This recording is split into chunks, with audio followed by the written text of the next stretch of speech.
The Apple. Approximately 2 years ago, my father died, and I was left alone with my mother. I took over his shop in town, and because I was able to provide for both of us well, my mother didn't marry again. Instead, she started to besiege me constantly to finally choose a wife and get married myself, even though that was the last thing on my mind. Together with my aunts, she introduced many, even some very pretty girls to me, but none of them awoke the wish in my heart to get married. Some time ago, it was one of these sunny autumn days when the light lets appear things in that magical glow. I returned home from work like any other day. But on that day, I had a special feeling and decided to take another route. Outside of town, I wanted to enjoy nature during this special season. And so my path led me outside and to the fields and meadows where we already played as kids. Suddenly, so many memories from those days surfaced in me. The trees we had climbed, the pranks we plotted, and the fruit we had stolen. When I was passing by a garden that contained especially beautiful apple trees, I had that big desire to have one of these shiny fresh apples. And as back during my childhood days, I couldn't resist temptation. I plucked the most beautiful apple I could find and joyfully chomped into it. Upon arriving back at home and seeing what remained of that apple, the magical mood of that autumn afternoon was suddenly gone. Instead, I heard inside of me the warning voice of my father, who already used to say when I was a kid, "My boy, never take something that doesn't belong to you. Never eat something from other people's property, because that is robbery and God will not have it." My father's voice and my bad consciousness were there to stay and came up more and more often. During the following days, my mother noticed my thoughtful state, and when she asked me for the reason, and then when I told her the story, she confirmed what my father said. "Yes, my boy, that wasn't right. It'll be best if you go straight to the owner of the garden and apologize. Or you might even pay for the apple and hence erase your debt." So, 7 days after my theft, I went back to that garden and saw a gardener there who was working away. I greeted him and started to ask for forgiveness. To my surprise, he answered that this garden only belonged to him for the last 3 days, and that the previous owner had moved away. "But where did he move?" I asked him. "Well, I only know that he moved into that direction there, and I think his name was al-Bakhir, but I don't know more." I went back home and didn't find peace. At one point, my decision was made. I had to find that man. The next day, I packed my mule, bade my mother farewell, handed over the keys to the shop, and started on my journey. For days, even weeks, I was searching for this man. I asked everywhere for that man named El-Bakhir. One day, tired, exhausted, and dusty, I took a break at a watering hole in order to refresh myself. Besides me was an elderly man who just finished his ablutions in order to make the prayer. "Salam alaikum," I greeted him, and he replied and asked about my whereabouts and my journey. I told him about my search, without knowing that this man was the same El-Bakhir I was searching for all the time. Surprised, he asked me if I really undertook this journey and went through all these troubles just because of a simple apple. And he asked me many more questions, as I realized later, predominantly in order to test if I was clear of mind or crazy.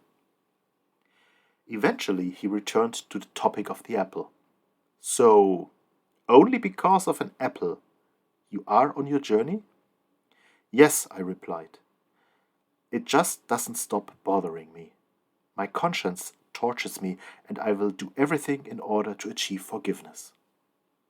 The old man looked at me a long time, searching, only to finally tell me, "Young man, you do not have to continue your search, for I am al-Bakhir." "Allah be praised," I exclaimed. "Then I ask of you to forgive me. As I already said, I will do everything in order to attain forgiveness for my theft." "Everything?" al-Bakhir asked. "Yes, everything that does not go against God's laws," I replied.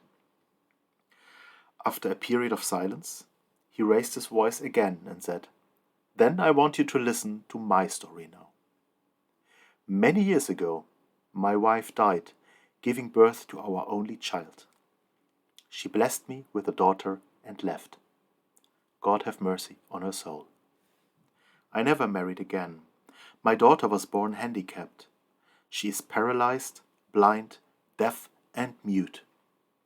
For many years I have taken care of her, and today she is 19 years of age. And I am old and tired. And I have no one else in the world who could look after her after my death. So I ask of you to marry her, and then I will forgive you." The voice of the old man was so full of sadness, and his story and the tenderness with which he spoke about his daughter touched me in a way that I was fully of compassion and exclaimed without thinking, "Yes, I will marry your daughter and take care of her as good as I can." Al-Bakhir warned me, "You must be aware that this will be extremely difficult. You will have to feed her, to wash her, and to basically do everything for her." But I already had given my word, and so I stayed with my decision.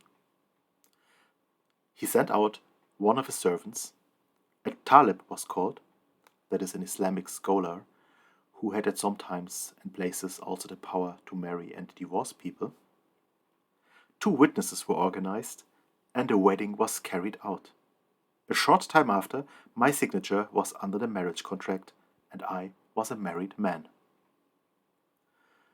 The listeners in the hammam hung on the young man's lips like glued. An old man who first had enjoyed his shisha pipe deeply had now the water pipe's mouthpiece hanging loosely at the corner of his lips, his eyes staringly open. Everyone looked stunned and aghast at the young narrator. "My boy, you really did marry her?" And many were asking themselves why on earth this would warrant such a festive meal. "Yes, I really did marry her." There was a short silence in the room before the young man continued with his story. "The next day I received a hand barrow from my new father-in-law, placed my wife and her luggage into it, made my goodbyes, and set off on the long journey home. When we finally arrived, my mother was already waiting for us full of worry. I told her the whole story and couldn't blame her for being appalled. She slapped her hands on her thighs and shouted, "Oh, my boy, why did you bring this misfortune on us? All the girls I presented to you, you refused, and now you come home with a woman like that? Oh, what a disaster!" "Mother, you have to accept my decision. She is now my wife, and she will remain it," I answered.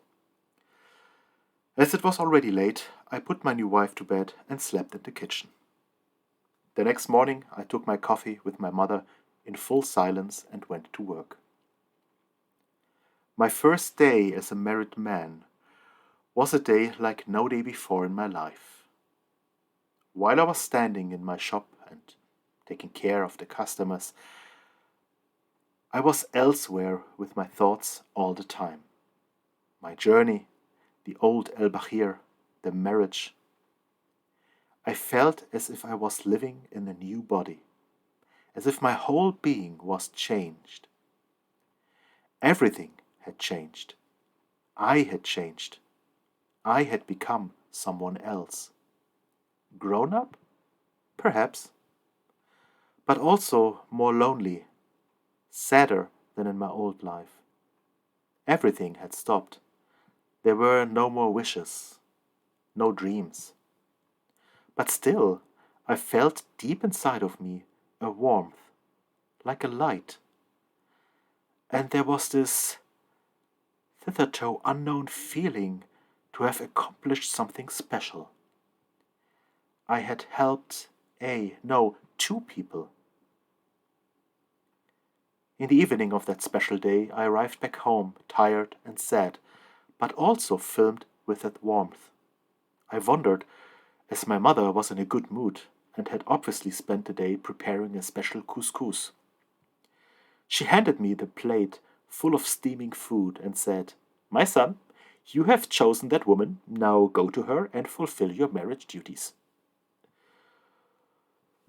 While I was astonished and also a bit angry at that behavior of my mother, I eventually gave in, took the food, and went into my room to see my wife.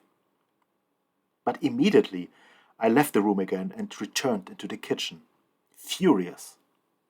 "What is the meaning of this? Where's my wife?" I shouted angrily. "But my boy, the woman in your room is your wife." "Mother, do not deride me." I raised my voice once more. However, there she stood suddenly, a beautiful black-haired young woman in the doorframe of the kitchen, and she spoke with a lovely voice. "My husband, calm down. Your mother is right. I am al-Bashir's daughter." She must have seen the disbelief in my eyes, because she continued, "My father put you to the test, but still, in one matter he didn't lie. My mother did die during my birth, and he raised me all by himself. Many men have asked for my hand, but there was no one he found worthy of becoming my consort, until he met you. Your candor and your pure heart convinced him that only you would be worthy." When I finally accepted the fact that this beautiful being was indeed my wife, I was filled with a feeling of huge bliss and deep gratitude towards the Almighty. To add to the joy, my wife opened her suitcase and it contained her dowry, which consisted of valuable jewelry and gold. You can imagine that all this was like a dream to me, and that I couldn't easily grasp it all. But still, despite all this bliss, something was bothering me. The obvious lie with which al-Bashir had tested me. And when this feeling didn't go away after a while, I decided to mount again upon my mule and pay the old man a visit. He already saw me coming from afar and received me with a smile. "My son, what brings you back to me so soon? Are you unhappy with my daughter?" "No, father, on the contrary. She is the sunshine of my life, and I am the happiest man on earth." "So what else is it that brings you to me?" "I can't stop thinking about the lies you used in order to test my character. And I keep asking myself, why did you do this?" "But my boy, isn't that obvious? It was the only way for me to find out if you are sincere and pure, and by the way, not a lunatic. And besides that, I haven't really lied. When I said that my daughter is paralyzed and blind, that is true. She didn't travel on this earth yet, and hasn't seen much of it. And when I said that she was deaf, then this is also true, because she didn't have to hear bad things in her young life. But she is also mute, because she didn't have the chance to speak to many people besides to her old father. You know well about the position women hold in our society. I did what I could in order to protect her from it, but it also meant that she was trapped in a golden cage. Now that we found you, this all can change, at least for her.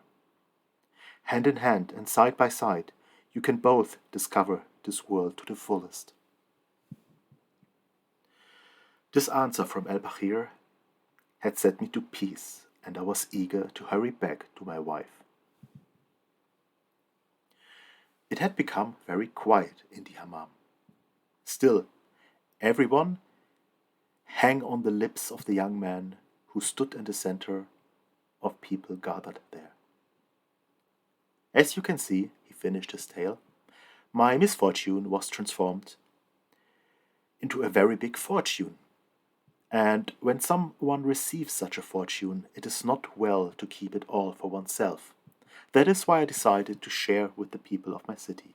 And that is why I bring you this festive board, as a sacrifice and as a gift. But now I have to leave, because I am awaited at home by the apple of my eye. And under the best wishes and blessings of all present, the young man left the hammam in a hurry. The food he had left there was shared with much noise and merriment, and everyone could eat his fill. This is an excerpt from the book The Man Who Didn't Want to Die, published by erzaehler.aceval in 2014. English audio version by aceval. Published with authorization and explicit encouragement from the author. Currently, the book is only available in German. If you are an editor and interested in publishing an English version of the book, please contact me, the author's son, aceval, under hakim@aceval.net. To order an autographed and dedicated copy of the book, please contact the author directly under erzaehler.aceval@gmail.com or via his Facebook page. Thank you.